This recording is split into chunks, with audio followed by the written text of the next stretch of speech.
want to talk about Ireland. Specifically, I want to talk about the famine, about the fact that there never really was one. There was no famine. See, Irish people were only allowed to eat potatoes. All of the other food, meat, fish, vegetables, was shipped out of the country under armed guard to England while the Irish people starved. And then, in the middle of all this, they gave us money not to teach our children Irish. And so we lost our history, and this is what I think is still hurting me. You see, we're like a child that's being battered, has to drive itself out of its head because it's frightened, still feels all the painful feelings.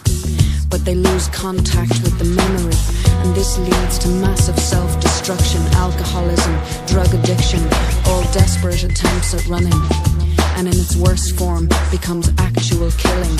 And if there ever is gonna be healing, there has to be remembering and then grieving, so that there then can be forgiving.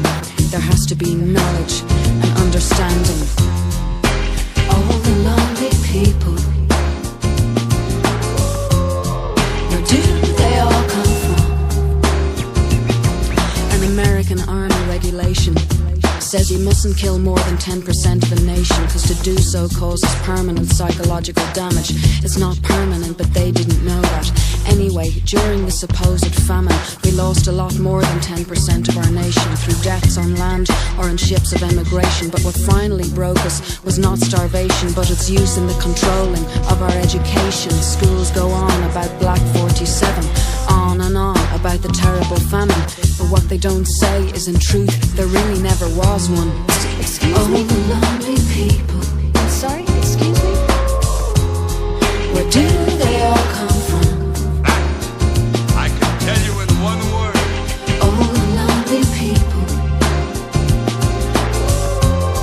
Where do they all belong? So let's take a look, shall we? The highest statistics of child abuse in the EEC, and we say we're a Christian country, but we've lost contact with our history. See, we used to worship God as a mother.